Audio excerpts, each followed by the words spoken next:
Halo Sobat Giners, welcome to Ginon Talk.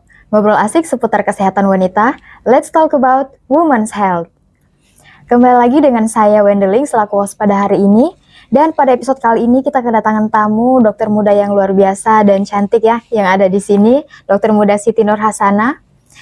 Untuk dokter muda saya persilakan dulu untuk memperkenalkan diri ya kepada Sobat Giners. Baik, terima kasih Kak. Perkenalkan, nama saya Siti Nur Hasana Lamuseng. Di sini saya bertugas di stasi Opjin dari Fakultas Kedokteran Universitas Tadulako. Jadi bagaimana dok kabarnya hari ini? Alhamdulillah baik Kak. Alhamdulillah baik ya. Jadi pada hari ini kita akan membahas mengenai eklamsia pada kehamilan nih dok. Ya, Nah, jadi sebenarnya eklamsia ini mungkin masih terdengar sangat asing ya di telinga orang awam ya, termasuk saya sendiri. Jadi mungkin bisa dijelaskan dulu nih, sebenarnya apa sih dok eklamsia ini? Apa itu eklamsia? Baik, saya langsung jawab saja Kak. Jadi eklamsia itu adalah serangan kejang tiba-tiba pada ibu hamil dengan disertai dengan adanya penurunan kesadaran atau koma dan disertai adanya gejala preeklamsia. Preeklamsia ya? Iya. Preeklamsia itu apa sih dok? Apa yang membedakan preeklamsia dengan eklamsia ini nih? Baik, kalau untuk preeklamsia sendiri itu adalah didapatkan adanya hipertensi pada ibu hamil dengan kehamilan lebih dari 20 minggu dengan tekanan darah 140/90 mm air raksa dan disertai dengan adanya gejala nyeri perut, nyeri kepala dan adanya penglihatan kabur dan didapatkan adanya juga protein dalam urin. Oke, seperti itu ya. Jadi eklamsia ini sebenarnya apa sih faktor utama penyebabnya gitu? Untuk faktor utamanya preeklamsia sendiri ini adalah hipertensi, yang dimana yang saya jelaskan tadi bahwa adanya gejala preeklamsia seperti nyeri perut, nyeri kepala, dan adanya penglihatan kabur. Oke, baik. Nah, kalau untuk proses terjadinya eklamsia itu seperti apa dok? Baik, untuk prosesnya, jadi sebelum terjadi eklamsia, terjadi dulu namanya preeklamsia. Nah, yang dimana preeklamsia sendiri ini adalah hipertensi yang didapatkan pada ibu hamil dengan tekanan darah lebih dari 140/90 mm air raksa dan kehamilannya itu lebih dari 20 minggu. Disertai dengan adanya gejala nyeri perut, nyeri kepala, dan penglihatan kabur. Nah, disertai dengan adanya protein dalam urin. Nah, ketika dia sudah kejang, maka itu yang disebut dengan namanya eklamsia.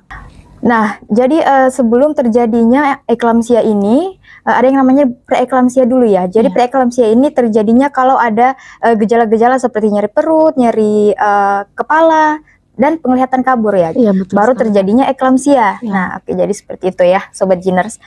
Nah, dok, bagaimana sih cara membedakan gejala eklamsia ini dengan kondisi kehamilan yang mungkin saja mirip nih dengan kondisi eklamsia ini? Baik, kalau untuk membedakannya itu, jadi kalau untuk eklamsia sendiri itu biasanya lebih menonjol ke kejangnya dan disertai adanya gejala preeklamsia seperti nyeri perut, nyeri kepala, penglihatan kabur. Sedangkan kalau untuk kehamilan lain seperti salah satunya itu hiperemesis gravidarum, dia itu lebih menonjol gejalanya ke mual muntahnya dan penurunan berat badan. Tapi dia tidak disertai dengan adanya tekanan darah tinggi. Oke, jadi seperti itu ya. Nah, apa sih tanda bahaya eklamsia ini dok yang harus segera mendapatkan pertolongan medis? Untuk tanda dan bahayanya itu, jika pasien sudah mengalami kejang, segera dilakukan tindakan yang dimana menurunkan kejangnya. Karena ketika kejang, terjadi gangguan pada otak.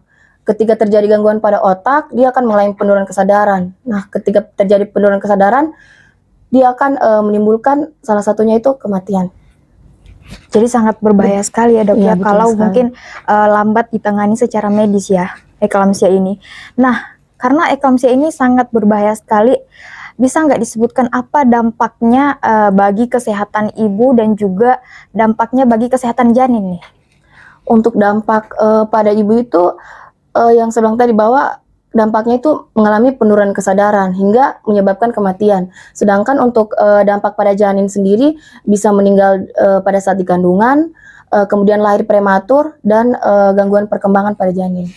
Oke, jadi seperti itu ya. Iya. Nah, kalau eklamsia ini apakah ada cara untuk dicegahnya dok? Untuk pencegahan eklamsia sendiri itu dengan cara mengontrol kehamilan secara rutin agar tidak terjadi namanya preeklamsia. Kemudian mengontrol tekanan darah, apalagi pada ibu hamil yang sudah memiliki riwayat hipertensi sebelumnya.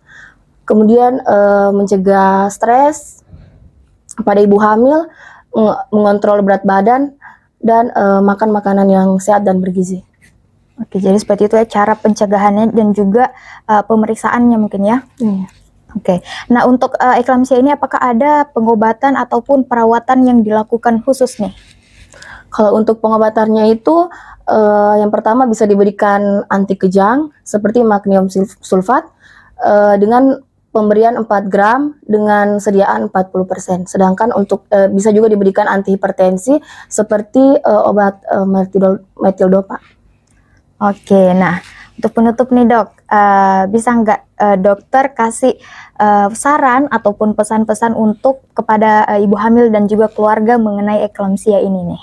Saran saya untuk ibu hamil harus mengontrol kehamilan secara rutin agar tidak terjadi preeklamsia. Kemudian mencegah tekanan darah tinggi, dan kalau bisa pada ibu hamil bisa memiliki alat ukur tekanan darah di rumah agar bisa mengontrol tekanan darah setiap saat. Dan untuk pesan saya kepada ibu hamil, kenali gejala preeklamsia agar mencegah terjadinya eklamsia. Sayangi ibu, sayangi janin.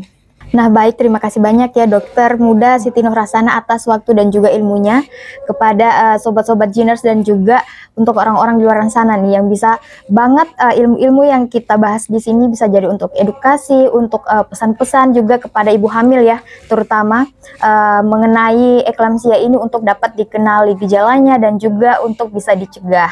Untuk para sobat Geners, kalian jangan lupa untuk like, comment, dan juga subscribe akun YouTube Gene Uncle supaya kalian nggak ketinggalan dengan episode-episode terbaru dari kita nih. Nah untuk Dokter Muda Siti Nurhasana, boleh nggak kita sebagai penutup bisa untuk sama-sama mengucap jargon dari Gene On Talk? Jadi kalau saya bilang Gene On Talk, kita sama-sama bilang let's talk about women's health. Bisa ya?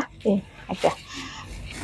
Gene On Talk, let's talk about women's health. See you.